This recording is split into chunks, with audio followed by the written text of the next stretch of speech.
जय हिंद दोस्तों। आज से जो हमारा नया क्लास स्टार्ट होने वाला है हड़प्पा सभ्यता के बारे में, उसके बारे में हम लोग देखेंगे। हड़प्पा सभ्यता क्या होता है, सभी तरह का नोट्स आपको यहाँ पे उपलब्ध करवाया जाएगा दोस्तों। यहाँ पे दोस्तों आपको हिस्ट्री, ज्योग्राफी एंड इकोनॉमिक्स सभी तरह का नोट्स आपको यहाँ पे उपलब्ध करवाया जाएगा।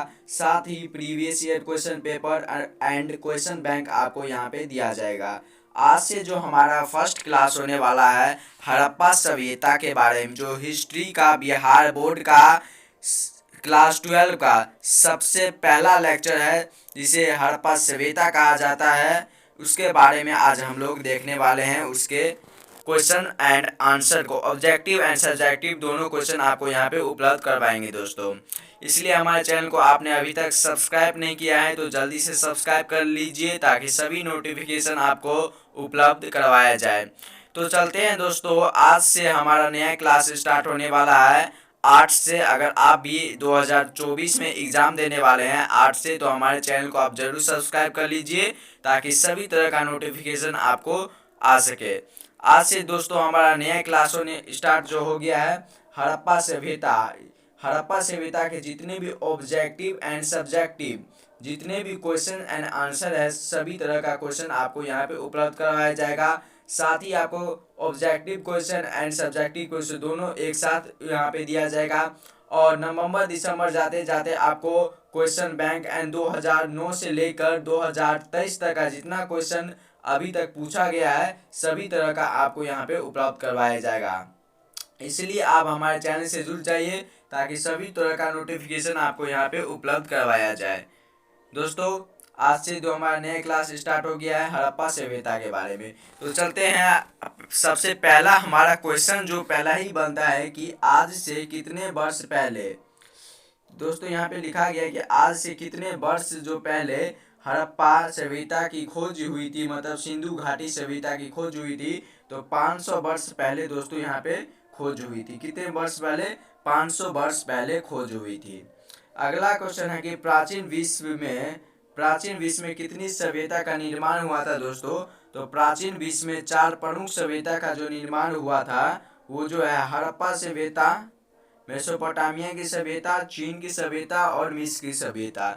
ये जो है प्राचीन विश्व में निर्माण हुए प्रमुख सभ्यता के नाम है दोस्तों। अगर आपसे पूछा जाए कि प्राचीन विश्व में कौन से सभ्यता का निर्माण हुआ था, तो आप लोग बताइएगा हड़प्पा सभ्यता, मेसोपोटामिया की सभ्यता एवं चीन की सभ्यता का निर्माण हुआ था दोस्तों। अगला क्वेश्चन है कि हड़प्पा सभ्यता किस प्रकार की सभ्यता है। तो हड़प्पा सभ्यता दोस्तों एक नगरीय सभ्यता है। किस प्रकार की सभ्यता है? एक नगरीय सभ्यता है दोस्तों। अगला क्वेश्चन देख लेते हैं जी। अगला क्वेश्चन हमारा कौन सा है?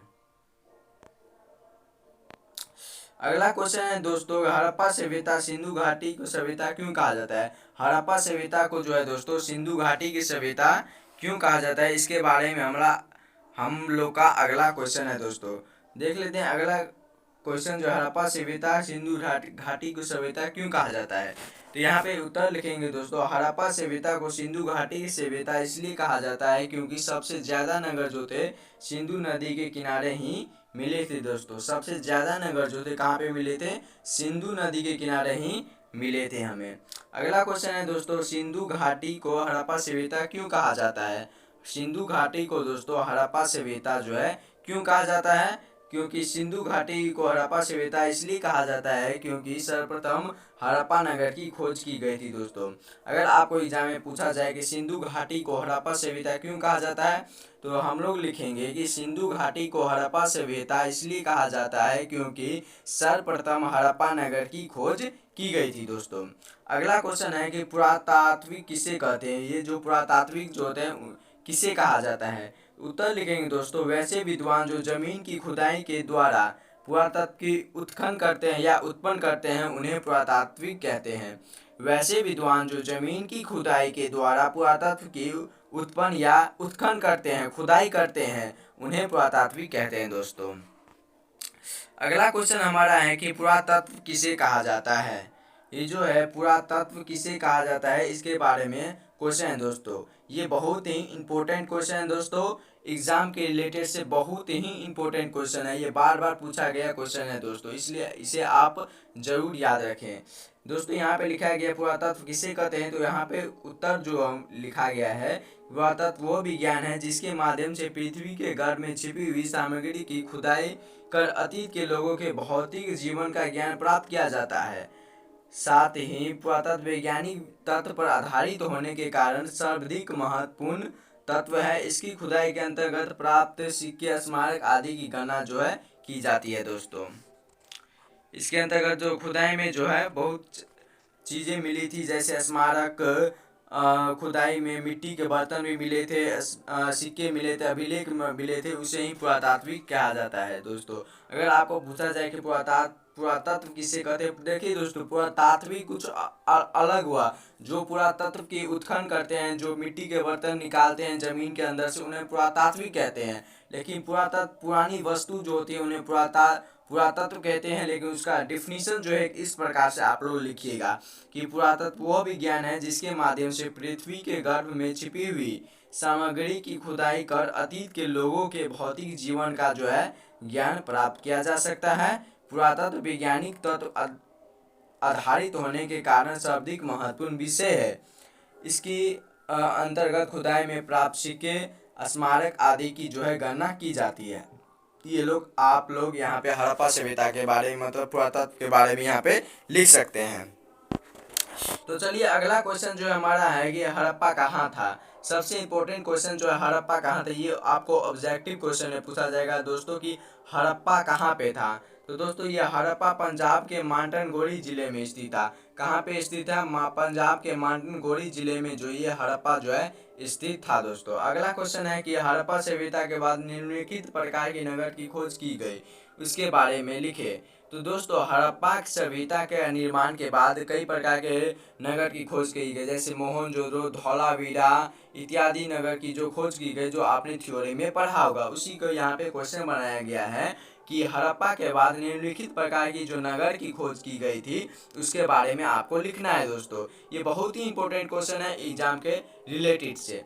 यहाँ पे दिया गया है कि हड़प्पा के बाद निम्नलिखित प्रकार के नगर की खोज की गई थी। इसमें मोहनजोदड़ो, लोथल, कालीबंगन, धौलावीरा, रोपर, आलमगीरपुर ये इत्यादि जो है हड़प्पा के बाद निम्नलिखित प्रकार की नगर की जो है खोज की गई थी, उसके बारे में यहाँ पे दिया गया है।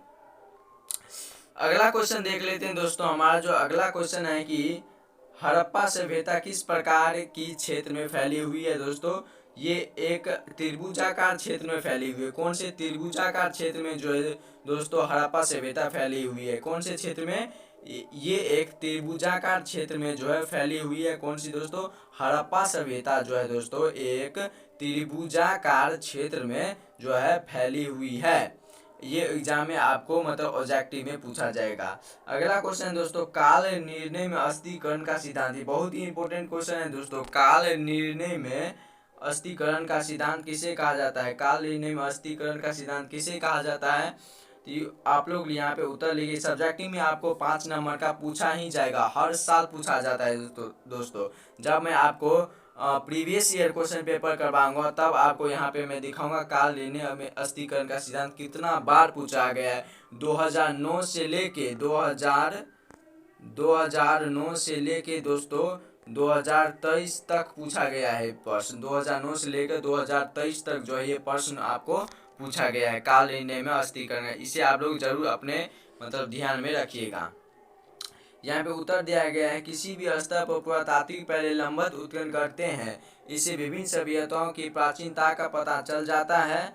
पुरातात्विक वस्तु जितनी गहराई पर होती है वो उतनी ही प्राचीन मानी जाती है। इसे ही काल निर्णय में अस्थिकरण का सिद्धांत कहा जाता है दोस्तों। आप लोग समझ गए होंगे काल निर्णय में अस्थिकरण का सिद्धांत किसे कहा जाता है। एक बार और आपको मैं बोल देता हूँ, देखिए, किसी भी स्तर पर पुरातात्विक पहले लंबवत उत्खनन करते हैं, इससे विभिन्न सभ्यताओं की का प्राचीनता का पता चल जाता है। पुरातात्विक वस्तु जितनी गहराई पर जो पाई जाती है दोस्तों वो उतनी ही प्राचीन मानी जाती है। इसे ही काल निर्णय में अस्थिकरण का जो है सिद्धांत कहा जाता है दोस्तों। तो चलते हैं अगले क्वेश्चन पे दोस्तों। अगला क्वेश्चन है हमारा दोस्तों, पीट रिवर्स महोदय का जन्म कब हुआ था दोस्तों। पीट रिवर्स जो महोदय था उनका जो जन्म कब हुआ था दोस्तों। पीट रिवर्स महोदय ये एक वैज्ञानिक थे दोस्तों। इनका जन्म 1835 ईस्वी में पीट रिवर्स महोदय का जो जन्म हुआ था दोस्तों, कब हुआ था? 1835 ईस्वी में इनका जन्म हुआ था। अगला क्वेश्चन है, पुरातात्विक अधिकरण की वैज्ञानिक अध्ययन की नींव किसने और कहाँ डाली थी दोस्तों? पीट रिवर्स महोदय ने मिस्र में डाली थी। कहाँ डाली थी? पीट रिवर्स महोदय ने मिस्र में डाली थी। अगला क्वेश्चन है, पीट रिवर्स महोदय का मृत्यु कब हुआ था दोस्तों? मृत्यु जो है पीट रिवर्स महोदय का 1902 ईस्वी में हुआ था। उनका मृत्यु जो 1902 ईस्वी में पीट रिवर्स महोदय का मृत्यु हुआ था। अगले क्वेश्चन देख लेते हैं कि अगला क्वेश्चन है हमारे दोस्तों कि कोलकाता में एशियाटिक सोसाइटी की स्थापना किसने की थी? कोलकाता में जो है एशियाटिक सोसाइटी की जो स्थापना है कब और किसने की थी दोस्तों? तो यहाँ पे दिया गया है उत्तर 15 जनवरी 1784 ईस्वी में विलियम जेम्स ने कोलकाता में एशियाटिक सोसाइटी की जो है स्थापना की थी। किसने की थी? विलियम जेम्स ने कोलकाता में 1784 ईस्वी में विलियम जेम्स ने कोलकाता में एशियाटिक सोसाइटी की जो है स्थापना का मतलब किया था दोस्तों।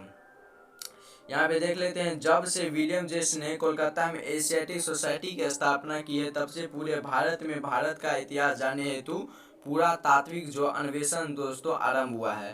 तब से जो पुरातात्विक अन्वेषण आरंभ हुआ है। भारत में पुरातात्विक विभाग की जो स्थापना किसने और कब करवाई थी? तो उत्तर लिखेंगे दोस्तों 1861 ईस्वी में जनरल ए कनिंघम ने मतलब यहाँ पे करवाया था दोस्तों। आपको जितना भी क्वेश्चन ये बताया जा रहा है बहुत ही इंपॉर्टेंट क्वेश्चन है। बहुत ही, अगर आप 2024 में जो है टॉपर बनना चाहते हैं, टॉपर बिहार बोर्ड का टॉपर बनना चाहते हैं, जैसे संगम राज, निशा कुमारी, ये सब जितना टॉपर बने हैं 2023 का, अगर आप भी 2024 में टॉपर बनना चाहते हैं तो आप लोग हमारे चैनल को जरूर, अभी तक जो सब्सक्राइब नहीं किए हैं तो जल्दी से सब्सक्राइब कर ले।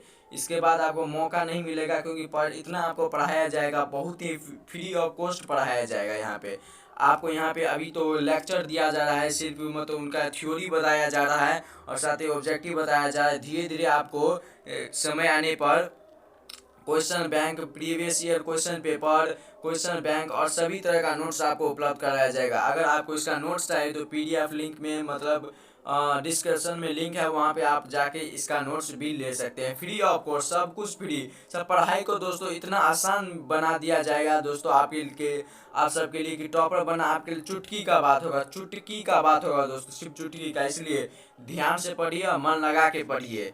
तो चलिए देखते हैं हमारा जो क्वेश्चन था यहाँ पे एक महत्वपूर्ण, यहाँ तक हम लोग देख लिए थे कोलकाता में एशियाटिक सोसाइटी की जो स्थापना जो था इसके बारे में हम लोग देख चुके थे। तो यहाँ पे जो एक महत्वपूर्ण नोट्स है, जब से विलियम जेम्स ने कोलकाता में एशियाटिक सोसाइटी की स्थापना की है तब से पूरे भारत में भारत का इतिहास जानने हेतु पुरातात्विक अन्वेषण जो है दोस्तों आरंभ हुआ है। विलियम जेम्स ने कोलकाता में जब से मतलब एशियाटिक सोसाइटी की जो स्थापना की है तभी से पूरे भारत में जो है भारत का इतिहास जानने हेतु पुरातात्विक अन्वेषण आरंभ हुआ है। अगला क्वेश्चन है दोस्तों, भारत के पुरातात्विक विभाग की स्थापना कब और किसने की थी? भारत के जो पुरातात्विक विभाग की जो स्थापना जो है किसने की थी? तो 1861 ईस्वी में जनरल ए कनिंघम ने की थी। किसने की दोस्तों? 1861 ईस्वी में जनरल ए कनिंघम ने मतलब पुरातात्विक विभाग की स्थापना की थी। यहाँ पे एक थोड़ा सा नोट्स देख लेते हैं। यहाँ पे महत्वपूर्ण नोट्स आ गया दोस्तों। 1872 में ईस्वी में पूरे सारे भारत में पुरातात्विक विभाग की खोज करने का निश्चय लिया गया एवं कनिंघम महोदय को इस परियोजना का दोस्तों डायरेक्टर बनाया गया।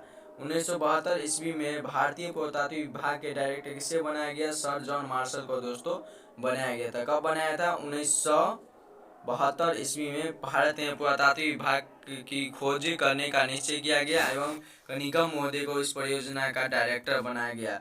और 1902 लास्ट क्वेश्चन है 17 नंबर दोस्तों कि 1902 में ईस्वी में भारतीय पुरातात्विक विभाग का डायरेक्टर किसे बनाया गया? सर जॉन मार्शल को दोस्तों बनाया गया। किसने बनाया गया? सर जॉन मार्शल को। बहुत ही 2024 में टॉपर बनना चाहते हैं तो आप लोग जरूर यहाँ पे पढ़िए।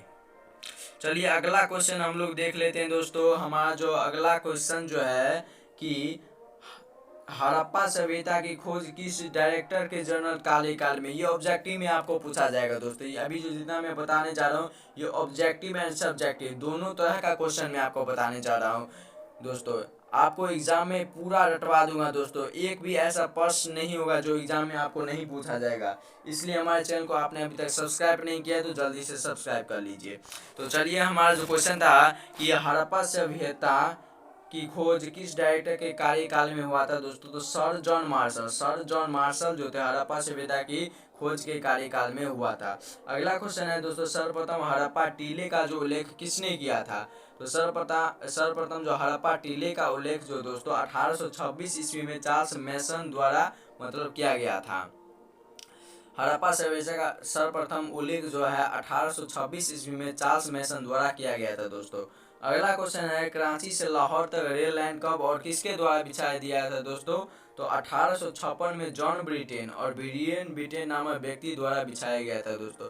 जॉन ब्रिटेन और विलियम ब्रिटेन नामक जो व्यक्ति हैं उनसे के द्वारा मतलब 1856 में यहाँ पे बिछाया गया था दोस्तों मतलब रेल लाइन। तो चलिए अगला क्वेश्चन देख लेते हैं कि जनरल ए कनिंघम के पुरातात्विक वस्तु के बारे में, ये जनरल ए कनिंघम थे इनके पुरातात्विक वस्तु के बारे में देख लेते हैं दोस्तों कि यहाँ पे क्या दिया गया है। चलिए, तो जनरल ए कनिंघम की पुरातात्विक वस्तु के बारे में हम लोग देखें, उत्तर लिखेंगे 1873। जनरल ए कनिंघम ने पुरातात्विक वस्तु को कब प्राप्त की गई थी, तो 1873 में। हड़प्पा सभ्यता से प्राप्त सभी वस्तु के आधार पर कब और किसने एक लेख लिखा था दोस्तों, तो 1972 ईस्वी में। 1972 ईस्वी में दोस्तों जे एफ फ्लीट महोदय ने एक लेख लिखा था। किसने लिखा था, जे एफ फ्लीट महोदय ने एक लेख जो है 1972 ईस्वी में लिखा था। तो चलिए अगला क्वेश्चन हम देख लेते हैं, एक महत्वपूर्ण नोट यहाँ पे आ गया हमारा कि कनिंघम एवं फ्लीट महोदय है हड़प्पा सभ्यता का पता लगाने में असमर्थ रहे, इसलिए प्रमुख सभ्यता की खोज 1921 ईस्वी में राय बहादुर दयाराम साहनी के द्वारा दोस्तों यहाँ पे किया गया था। हाँ, तो चलिए दोस्तों, थोड़ा सा हमको खांसी आ जाता है बोलते हैं तो इसलिए। तो चलिए कहाँ पे थे हम लोग, तो 1921 ईस्वी में राय बहादुर दयाराम साहनी के द्वारा हड़प्पा सभ्यता का दोस्तों है खोज किया गया था। किसके द्वारा, राय बहादुर दयाराम साहनी के द्वारा हड़प्पा सभ्यता की खोज की गई थी। तो चलिए अगला क्वेश्चन हम देख लेते हैं कि हड़प्पा किस नदी के किनारे स्थित है दोस्तों, बहुत ही इम्पोर्टेंट क्वेश्चन है दोस्तों। हड़प्पा जो है किस नदी के किनारे स्थित है, हड़प्पा जो किस नदी के किनारे स्थित है दोस्तों, उत्तर लिंग रावी नदी के किनारे जो ये हड़प्पा जो है स्थित है दोस्तों। कौन से नदी के किनारे, रावी नदी के किनारे जो है दोस्तों ये हड़प्पा स्थित था। अगला क्वेश्चन देख लेंगे दोस्तों कि मोहनजोदड़ो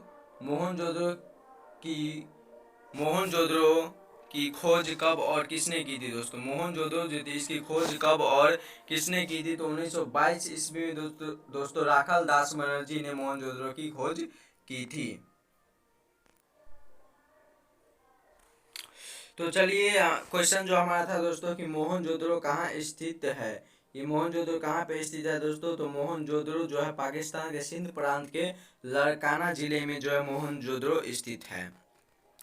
अगला क्वेश्चन देख लेते हैं, मोहनजोदड़ो की किस नदी के किनारे स्थित है। मोहनजोदड़ो दोस्तों सिंधु नदी के किनारे स्थित है। कौन से नदी के किनारे, सिंधु नदी के किनारे जो है मोहनजोदड़ो स्थित है। अगला क्वेश्चन है दोस्तों कि किसने हड़प्पा व मोहनजोदड़ो को विस्तृत साम्राज्य की जुड़वा राजधानी बताया है दोस्तों, तो पीघट महोदय ने हड़प्पा सभ्यता एवं मोहनजोदड़ो की विस्तृत समाज की जुड़वा राजधानी जो है बताया है दोस्तों। किसने हड़प्पा सभ्यता मोहनजोदड़ो को विस्तृत साम्राज्य की जुड़वा राजधानी किसने बताया है दोस्तों, पीघट महोदय ने जो है बताया है।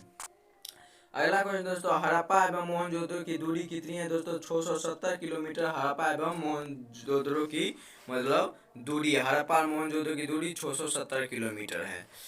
अगला क्वेश्चन देख लेते हैं दोस्तों कि रंगनाथ राव के अनुसार हड़प्पा सभ्यता का विस्तार पूर्व से पश्चिम एवं उत्तर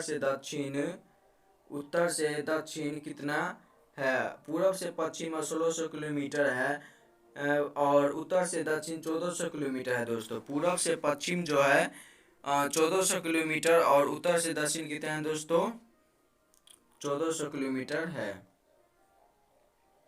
अगला क्वेश्चन देख लेते हैं दोस्तों कि हड़प्पा सभ्यता का सभ्य क्षेत्रफल कितना है। हड़प्पा सभ्यता का जो है क्षेत्रफल जो है दोस्तों वो कितना है दोस्तों, तो 12,99,600 वर्ग किलोमीटर जो है हड़प्पा सभ्यता का जो है क्षेत्रफल दोस्तों 12,99,600 वर्ग किलोमीटर। अगला क्वेश्चन दोस्तों कि हड़प्पा सभ्यता का विस्तार उत्तर से में जम्मू के अखनूर से लेकर दक्षिण में नर्मदा नदी के तट एवं पश्चिम में बलूचिस्तान के मकराना समुद्री तट से लेकर मेरठ तक स्थित है दोस्तों। ये किसका क्षेत्रफल है दोस्तों, हड़प्पा सभ्यता का जो विस्तार क्षेत्रफल जो है 12,99,600 वर्ग किलोमीटर है। उसका क्षेत्रफल कहाँ से कहाँ तक विस्तृत है दोस्तों, तो हड़प्पा सभ्यता का जो विस्तार जो है उत्तर में जम्मू के अखनूर से लेकर दक्षिण में नर्मदा नदी के तट तक एवं पश्चिम में बलूचिस्तान के मकाना समुद्री तट से लेकर पूर्व में मेरठ तक जो है दोस्तों स्थित है हड़प्पा सभ्यता का क्षेत्रफल। दोस्तों यहाँ पे आपको जितना भी क्वेश्चन बताया जा रहा है बहुत ही इंपॉर्टेंट क्वेश्चन बताया जा रहा है। आप लोग इसे अपने दिमाग में सेट करके रखिए और रोज़ इस वीडियो को आप लोग रिवीजन के लिए उपयोग कीजिएगा। अगर रोज़ आप इस वीडियो को 2-3 बार देख लेंगे तो आपको पूरा एकदम से माइंड सेट होगा। हड़प्पा सभ्यता का कोई भी ऐसा प्रश्न नहीं होगा जो आपको नहीं आता होगा। इसलिए हमारे चैनल को सब्सक्राइब अभी तक आपने नहीं किया है तो जल्दी से सब्सक्राइब जाके कर लीजिए, नहीं तो आप लोग फिर छूट जाएंगे इससे। 2024 में अगर टॉपर अगर आपको बनना है टॉपर तो आप जल्दी से हमारे चैनल को सब्सक्राइब कर लीजिए, नहीं तो आप बेकार में इस वीडियो पे आए हैं। अगर आप 2024 में टॉपर बना है तो जल्दी से सब्सक्राइब कर लीजिए, तभी मैं मानूंगा। और कमेंट में लिखिए अगला आप वीडियो आपको कौन से चैप्टर पे चाहिए तो उसका वीडियो मैं आपको जल्दी ही बना के दे दूँगा। तो चलिए देख लेते हैं अगला क्वेश्चन है हड़प्पा सभ्यता का क्षेत्र मिस्र की क्षेत्रफल से कितना गुना अधिक है, तो 20 गुना अधिक है दोस्तों। कितना, 20 गुना जो है अधिक है। अगला क्वेश्चन दोस्तों हड़प्पा का क्षेत्रफल मिस्र और मेसोपोटामिया की सभ्यता से कितना बड़ा अधिक है, तो 12 गुना जो है दोस्तों अधिक है। कितना, 12 गुना अधिक है। हड़प्पा का क्षेत्रफल मिस्र की मेसोपोटामिया के क्षेत्रफल से कितना बड़ा अधिक है, 12 गुना अधिक है दोस्तों। अगला क्वेश्चन है दोस्तों हमारा कि हड़प्पा सभ्यता का उद्भव किस, बहुत ही इंपॉर्टेंट क्वेश्चन है दोस्तों, बहुत ही इंपॉर्टेंट क्वेश्चन है, बहुत ही इंपॉर्टेंट। हड़प्पा सभ्यता का उद्भव मतलब किस प्रकार हुआ, किस प्रकार हड़प्पा सभ्यता का मतलब उद्भव हुआ, प्रचलित हुआ हड़प्पा सभ्यता, उसके बारे में यहाँ पे दिया गया है दोस्तों। तो देख लेते हैं यहाँ पे लिखा गया है कि प्राचीन विश्व में 4 प्रमुख सभ्यता का निर्माण हुआ था जिसमें हड़प्पा सभ्यता को एक प्रमुख सभ्यता मानी जाती है। सर्वप्रथम हड़प्पा टीले का उल्लेख 1826 ईस्वी में चार्ल्स मैसन द्वारा किया गया था। कनिंघम एवं फ्लीट महोदय हड़प्पा सभ्यता की खोज करने में असमर्थ रहे, लेकिन 1921 ईस्वी में इस प्रमुख सभ्यता की खोज राय बहादुर दयाराम साहनी के द्वारा दोस्तों किया गया। ये जो है हड़प्पा सभ्यता का उत्खनन का ये जो है बहुत बड़ा कारण था। अगर आपको एग्जाम में पूछा जाए कि हड़प्पा सभ्यता के उद्भव के कारण बताइए या उस किस प्रकार उद्भव हुआ, तो इसके बारे में आप लोग इतना पॉइंट जरूर लिख लीजिएगा कि एक बार और रिवीजन में करवा देता हूँ। बहुत ही इंपॉर्टेंट क्वेश्चन है दोस्तों, इसलिए मैं रिवीजन एक बार और करवा रहा हूँ। देखिए यहाँ पे दिया गया है प्राचीन विश्व में 4 प्रमुख सभ्यता का निर्माण हुआ था जिसमें हड़प्पा सभ्यता को एक प्रमुख सभ्यता मानी जाती है। सर्वप्रथम हड़प्पा टीले का जो उल्लेख 1826 ईस्वी में चार्ल्स मैसन द्वारा किया गया था। कनिंघम एवं फ्लीट महोदय इस सभ्यता की खोज करने में असमर्थ रहे, लेकिन 1921 ईस्वी में इस प्रमुख सभ्यता जो कि हड़प्पा सभ्यता है उसकी खोज राय बहादुर दयाराम साहनी के द्वारा दोस्तों यहाँ पे किया गया था। ये जो है हड़प्पा सभ्यता के उद्भव का किस प्रकार हुआ था उसके बारे में बताया गया। अगला क्वेश्चन है दोस्तों कि इस हड़प्पा सभ्यता का काल कब से कब तक, कोई भी सभ्यता है उसका काल जो है मतलब माना गया है। इसमें हड़प्पा सभ्यता का प्रमुख था उसके बारे में यहाँ पे दिया गया है कि हड़प्पा सभ्यता का जो काल जो था दोस्तों 2500 से 1700 ईसा पूर्व तक मतलब माना जाता था। हड़प्पा सभ्यता का काल जो है माना जाता है 2500 से 1750 ईसा पूर्व तक हड़प्पा सभ्यता का काल माना जाता है। अगला क्वेश्चन देख लेते हैं कि कार्बन 14 विधि से आप क्या समझते हैं। कार्बन 14 विधि से दोस्तों आप मतलब क्या समझते हैं इसके बारे में दिया गया है। तो यहाँ पे लिखा गया है कि दोस्तों कार्बन 14 विधि तिथि निर्धारण के वैज्ञानिक विधि है। इस विधि की खोज अमेरिका के प्रख्यात रसायन शास्त्र B.F. लीवी द्वारा 1946 ईस्वी में किया गया था। इस विधि के अनुसार किसी भी जीवित वस्तु में कार्बन 12 एवं कार्बन 14 की मात्रा समान मात्रा में पाई जाती है। मृत्यु अथवा विनाश की अवस्था में कार्बन 12 तो स्थिर रहता है, मगर कार्बन 14 का जो दोस्तों निरंतर क्षय होने लगता है। हम लोग जानते हैं कि कार्बन का जो अर्ध आयु काल है 5568 प्लस माइनस 30 होता है। इतने वर्ष में कार्बन 14 की मात्रा आधी रहती है। इस प्रकार वस्तु की काल की जो है दोस्तों गणना की जाती है। यहाँ पे दिया गया है कार्बन 14 के मतलब विधि के बारे में। कार्बन 14 विधि किसे कहते हैं उसके बारे में यहाँ पे इतना पॉइंट मतलब दिया गया है। अगला क्वेश्चन देख लेते हैं कि अगला क्वेश्चन दोस्तों कि मोहनजोदड़ो किस भाषा का शब्द है। मोहनजोदड़ो के बारे में हम लोग आ चुके हैं कि मोहनजोदड़ो किस भाषा का शब्द है दोस्तों। ये एक सिंधी भाषा का शब्द है दोस्तों। कौन से भाषा का? सिंधी भाषा का शब्द है दोस्तों मोहनजोदड़ो।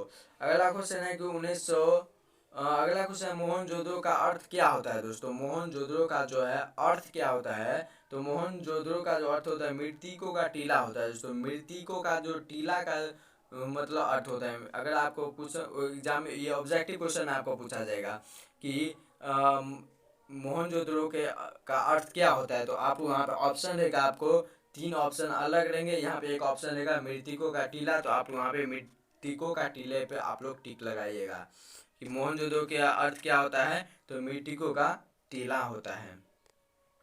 अगला क्वेश्चन दोस्तों को उन्हें मोहनजोदड़ो को सिंध का बाग क्यों कहा जाता है दोस्तों। तो मोहनजोदड़ो के आसपास की भूमि बहुत ही उपजाऊ थी, जिस कारण इसे सिंध का बाग कहा जाता है। मोहनजोदड़ो की आसपास की भूमि जो थी दोस्तों बहुत ही उपजाऊ थी, जिस कारण इसे सिंध का बाग कहा जाता है।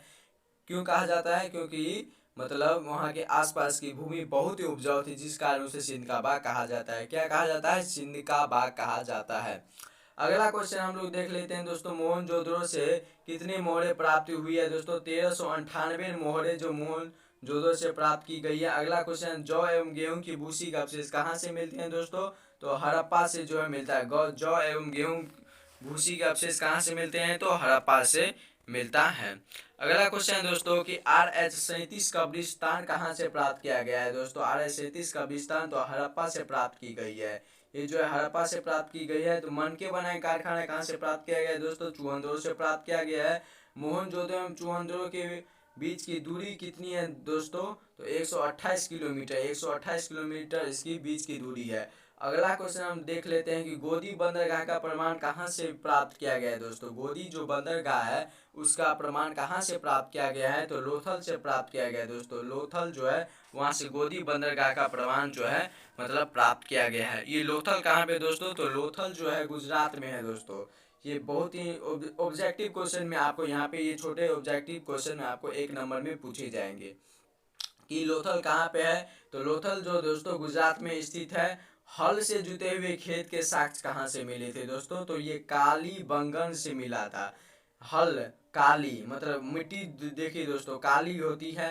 हल खेत में जोते जाते हैं। इस प्रकार आपको यहाँ याद रख सकते हैं कि हल से जुते हुए खेत कहाँ से मिले थे, तो कालीबंगन से मिले थे। अगला क्वेश्चन है दोस्तों, विशाल स्नानागार का अवशेष कहाँ से मिला है, तो मोहनजोदड़ो से दोस्तों विशाल स्नानागार का अवशेष मिला था दोस्तों। कहाँ से मिला था, मोहनजोदड़ो से विशाल स्नानागार का दोस्तों है अवशेष वहाँ से मिला था मोहनजोदड़ो से। देख लेते हैं अगला क्वेश्चन दोस्तों कि मोहनजोदड़ो जो वहाँ पे जो स्नानागार थी उसकी ऊंचाई लंबाई और गहराई कितनी थी, तो वहाँ पे दोस्तों 39 सेंटीमीटर उसका मीटर चौड़ाई थी 25 मीटर गहराई थी 8 फीट वो गहरा था दोस्तों। मतलब जो लंबाई जो थी दोस्तों 39 सेंटीमीटर थी, 25 सेंटीमीटर गहरा था, 8 फीट जो वो मतलब 8 फीट गहरा था, 25 सेंटीमीटर चौड़ा था दोस्तों मोहनजोदड़ो का स्नानागार।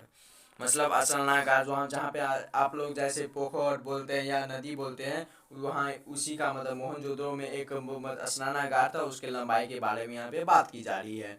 तो अगला क्वेश्चन हम लोग देख लेते हैं दोस्तों कि मोहनजोदड़ो ने से मिला विशाल भवन को क्या कहा जाता है दोस्तों, तो राजप्रसाद कहा जाता है। मोहनजोदड़ो से जो विशाल भवन मिला था उसे क्या कहा जाता था, तो राजप्रसाद के उसे नाम से पुकारा जाता था। अगला क्वेश्चन देख लेते हैं, भारतीय पुरातत्व सर्वेक्षण विभाग के प्रथम डायरेक्टर कौन थे दोस्तों? तो जनरल ए कनिंघम जो है भारतीय पुरातत्व सर्वेक्षण विभाग के जो है प्रथम डायरेक्टर थे। अगला क्वेश्चन है दोस्तों कि भारत में कार्य करने वाले पहले परमेश्वर कौन थे दोस्तों? तो सर जॉन मार्शल जो थे भारत में कार्य करने वाले पहले परमेश्वर थे। भारत में कार्य करने वाले पहले परमेश्वर कौन थे? तो सर जॉन मार्शल। अगला क्वेश्चन दोस्तों, सर जॉन मार्शल हड़प्पा से कहाँ तक उत्खनन करवा चुके थे दोस्तों? तो यूनान एवं क्रीट में सर जॉन मार्शल हड़प्पा से उत्खनन करवा चुके थे। तो चलिए अगला क्वेश्चन हम लोग देख लेते हैं दोस्तों कि अगला क्वेश्चन है दोस्तों, 1944 ईस्वी में भारतीय पुरातत्व सर्वेक्षण विभाग के डायरेक्टर जनरल ए कनिंघम को बनाया गया। किसे बनाया गया? तो R.E.M. ब्लेयर को। 1944 में दोस्तों भारतीय पुरातत्व सर्वेक्षण विभाग के जो डायरेक्टर किसे बनाया गया दोस्तों? तो R.E.M. ब्लेयर को जो है दोस्तों यहाँ पे बनाया गया। अगला क्वेश्चन है दोस्तों, मेसोपोटामिया के अभिलेख में सिंधु क्षेत्र को क्या कहा जाता है दोस्तों? मेसोपोटामिया के अभिलेख में जो है सिंधु क्षेत्र को क्या कहा जाता है? तो मेहुला के नाम से उसे पुकारा जाता है दोस्तों, मेहुला के नाम से मतलब जाना जाता है। अगला क्वेश्चन दोस्तों, अर्ली इंडियन सिविलाइजेशन नामक पुस्तक कब और किसने लिखा था दोस्तों? अर्ली इंडियन सिविलाइजेशन नामक पुस्तक तो 1948 ईस्वी में दोस्तों अर्नेस्ट मैके ने लिखा था। किसने? अर्नेस्ट मैके ने 1948 ईस्वी मतलब लिखा था। अगला क्वेश्चन देख लें दोस्तों कि बैलगाड़ी के साक्ष्य कहाँ से मिले हैं? तो चूहंदरों से दोस्तों बैलगाड़ी के साक्ष्य जो हमें मिलते हैं। कहाँ से? चूहंदरों से बैलगाड़ी के साक्ष्य मतलब साक्ष्य जो हमें मिले हैं। यहाँ पे एक महत्वपूर्ण एक नोट्स है, उसके बारे में हम लोग थोड़ा सी चर्चा कर लेते हैं, एक महत्वपूर्ण नोट्स के बारे में। तो यहाँ पे दिया गया दोस्तों, हड़प्पा सभ्यता की खुदाई से बड़ी संख्या में नारी की प्रतिभा मिली है, जो इस बात का संकेत है कि हड़प्पा सभ्यता लोग मातृसात्मक थे। मतलब हड़प्पा सभ्यता लोग मातृसात्मक थे। यहाँ पे 58 नंबर क्वेश्चन दिया गया दोस्तों, हड़प्पा संस्कृति का सर्वप्रथम विशेषता क्या था? तो उसका नगर नियोजन तो जो था हड़प्पा सभ्यता का सर्वप्रथम विशेषता था। ये टॉपर नोट्स है दोस्तों, ये टॉपर जो पढ़ते हैं उसके बारे में, अगर ये जो आप पढ़ रहे हैं मतलब टॉपर बनना चाहते हैं आप इसलिए पढ़ रहे हैं, लेकिन अभी तक आपने सब्सक्राइब नहीं किया है मैं जानता हूँ, इसलिए सब्सक्राइब और बेल आइकन जरूर दबाइए ताकि सभी तरह का notification, previous question paper, GK GS में पढ़ाता हूँ, सभी तरह का आपको यहाँ पे उपलब्ध करवाया जाएगा। टॉपर अगर आपको बनना है 2024 में तो आप यहाँ पे जरूर सब्सक्राइब कीजिए हमारे चैनल को। तो चलिए हमारा अगला क्वेश्चन देख लेते हैं कि अगला क्वेश्चन क्या है हमारा दोस्तों। अगला क्वेश्चन है दोस्तों कि हड़प्पा सभ्यता एवं मोहनजोदड़ो की खुदाई में कितने दुर्ग मिले हैं? कितने दुर्ग मिले हैं दोस्तों? तो 2 दुर्ग मिले हैं हड़प्पा एवं मोहनजोदड़ो की खुदाई से मिले हैं। पूर्व में नगर स्थित है एवं पश्चिम में दुर्ग स्थित है दोस्तों। अगला क्वेश्चन, मोहनजोदड़ो की प्रमुख विशेषता क्या है दोस्तों? उसका नगर, उसकी लंबी एवं चौड़ी सड़कें जो है मोहनजोदड़ो की प्रमुख विशेषता है। अगला तो क्वेश्चन है कि मोहनजोदड़ो की प्रमुख सड़कें का क्या नाम है दोस्तों? मतलब नाम जो है राज प्रसाद या मतलब राज कहा जाता था उसे। अगला क्वेश्चन यहाँ पे दिया गया है कि उसकी चौड़ाई कितनी है? तो 9.15 मीटर जो है मोहनजोदड़ो की सड़क की जो है चौड़ाई है दोस्तों। यहाँ पे अगला क्वेश्चन दो, पुरातत्ववेत्ता मोहनजोदड़ो की प्रमुख सड़कों को क्या कहते हैं? तो राजपथ कहते हैं दोस्तों, राजपथ। अगला क्वेश्चन देख लेते हैं, मोहनजोदड़ो की अन्य सड़कें की चौड़ाई कितनी है दोस्तों? तो 2.73 मीटर से 3.66 मीटर तक इसकी चौड़ाई मतलब मानी जाती है दोस्तों। यहाँ पे एक क्वेश्चन है कि जाल पद्धति के आधार पर नगर नियोजन होने के कारण सड़कें एक दूसरे को समकोण पर काटती थी, इस पद्धति को क्या कहा गया दोस्तों? तो इस पद्धति को जो है ऑक्सफोर्ड सर्कस के नाम से मतलब इसे जाना जाता है, ऑक्सफोर्ड सर्कस के नाम से जाना जाता है। यहाँ पे एक इम्पोर्टेंट नोट आ गया है कि मोहनजोदड़ो नगर नियोजन होने की एक और प्रमुख विशेषता वहाँ की प्रभावशाली जल निकासी प्रणाली है। नल के इस प्रकार की अद्भुत विशेषता और किसी अन्य नगर में देखने को नहीं मिलता है दोस्तों। यहाँ पे 65 नंबर क्वेश्चन बताया जा रहा है दोस्तों, मोहनजोदड़ो से प्राप्त अन्नागार की गहराई एवं चौड़ाई कितनी थी? तो 45.72 मीटर लंबा एवं 22.86 मीटर चौड़ा जो है उसका लंबाई एवं गहराई बताया जा रहा है दोस्तों। अगला क्वेश्चन है कि सर्वप्रथम कहाँ के निवासी ने हड़प्पा के कपास की खेती आरंभ की दोस्तों। तो यहाँ पे सर्वप्रथम किसने था, हड़प्पा के निवासी ने, सर्वप्रथम हड़प्पा के निवासी ने खेती आरंभ, कपास की जो है खेती आरंभ की थी। मेसोपोटामिया में कपास कहाँ से आता था दोस्तों, तो हड़प्पा से ही मेसोपोटामिया में कपास आता था। मेसोपोटामिया के निवासी के कपास को क्या कहते थे, तो सिंधु कहते थे। यूनानी ने कपास को क्या कहा, तो सिंडन कहा दोस्तों। हड़प्पा सभ्यता के लोग की खाद्यान्न क्या थी, गेहूं और जौ थी। ये बहुत ही इंपॉर्टेंट क्वेश्चन है, ऑब्जेक्टिव में आपको पूछा जाता है। अगर आपको इसका पीडीएफ चाहिए, पीडीएफ इसका आपको अगर पीडी और ऐप चाहिए तो हमारे को कमेंट कीजिए। हमारे मतलब क्या इस पे एक व्हाट्सएप नंबर दिया गया है, डिस्क्रिप्शन में लिखा गया है व्हाट्सएप नंबर, उस पर जाके आपको मैसेज करना है कि मुझे इस चैप्टर का पीडीएफ चाहिए, तो आपको वहाँ पे पीडीएफ वहाँ पे उपलब्ध करवाया जाएगा। अगर आपने चैनल को सब्सक्राइब अभी तक नहीं किया है तो जल्दी से सब्सक्राइब कर लीजिए। बहुत ही इंपॉर्टेंट लेक्चर यहाँ पे आपको मिल रहा है बिल्कुल फ्री ऑफ कॉस्ट में। तो चलते हैं अगले क्वेश्चन पे। अगला क्वेश्चन दोस्तों हमारा कि लोथल तथा रंगपुर से धान की भूसी मिली है, किंतु धान की खेती का स्पष्ट प्रमाण हुल्लास से मिलता है दोस्तों। कहाँ से मिलता है, हुल्लास से मिलता है। और रंगपुर से बाजरा की खेती होने का दोस्तों यहाँ पे प्रमाण मिलता है। अगला क्वेश्चन देख लेते हैं दोस्तों। अगला क्वेश्चन कौन सा है हमारा, हड़प्पा एवं मोहनजोदड़ो के बीच की व्यापारिक दूरी कितनी है, 448 किलोमीटर दोस्तों हड़प्पा एवं मोहनजोदड़ो की व्यापारिक दूरी है। अगला क्वेश्चन दोस्तों, हड़प्पा सभ्यता के निर्माता कौन है दोस्तों, द्राविड़ी जाति के लोग जो है हड़प्पा सभ्यता के निर्माता है दोस्तों। कौन है, द्राविड़ी जाति के लोग। अगला क्वेश्चन लेते हैं दोस्तों, हड़प्पा सभ्यता किस युग की सभ्यता है दोस्तों, ये कासिंग युग की सभ्यता जो हड़प्पा सभ्यता है। यहाँ पे अगला क्वेश्चन दोस्तों कि हड़प्पा सभ्यता पूर्ण रूप से कब तक अंत हो गया दोस्तों, द्वितीय शताब्दी तक हड़प्पा सभ्यता का जो है अंत हो गया है।